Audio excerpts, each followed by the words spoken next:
Hi, this is Jim Cranston from 7 Every Minute and 7everyminute.com, the podcast and website about reimagining your life. Thanks for joining me tonight for some general life thoughts on aging and how do we handle situations that don't go quite like we expected. So if you like what you hear tonight, please leave a like, tell your friends, and send me a message.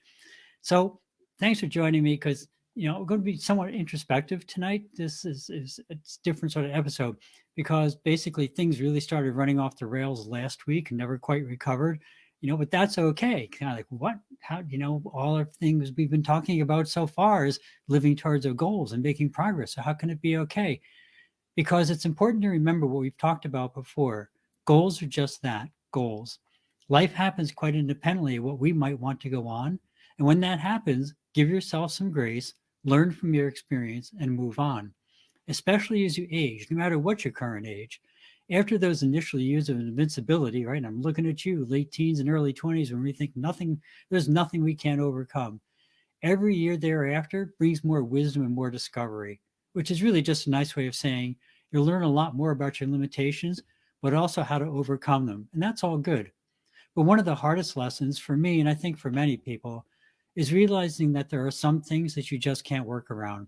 In my case, it was a cascade of situations, some common, like being tired. I often work long days, but some were kind of uncommon, like giving blood when I was tired.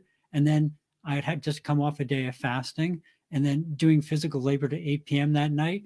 Bad combo, big lesson to be learned. That culminated into an extended recovery time. And I had to admit that last night I was not going to be able to get the live posted early or even outlined. But I've also said, right, life doesn't give us challenges, it gives us opportunities to learn. And the lesson in this case was to realize that I had overcommitted to too many things, and the price was that I was unable to complete something that was really important to me, which was working on the Envisionment course and doing the next installment of the free training. It was a difficult lesson, and I'm already planning on how to avoid it in the future. But equally important is that if I dwelt on the failure instead of the lesson, it would just continue to demotivate me, and that would have two really bad results. First, it would make recovery much more difficult because I'd be viewing everything through this self inflicted negative lens. But the second reason is even worse. Not only would I be unmotivated, but that alone would make it more likely that I'd repeat the situation and likely keep repeating it, getting me stuck in this cycle of failure. Sound familiar? How often have you done something foolish and then let it gnaw at you and keep you in a bad mood? So now you'll have low energy and you keep making the same mistakes. Yeah, I've done it too, right? We've all done it. But if you've been paying attention, you already know the answer, right? Give yourself some grace, learn the lesson, start to develop a solution, and move on. That doesn't mean ignore what happened and go merrily on your way. It means that learn from the challenge. And when it happens again, remember the lesson and do better. Maybe not perfect, but better. And give yourself grace because none of us is perfect and mistakes are one way we learn. So that's the main message for tonight. And you have some homework if you want to try and do it. Unless you're having a perfect week, and I truly hope that you are.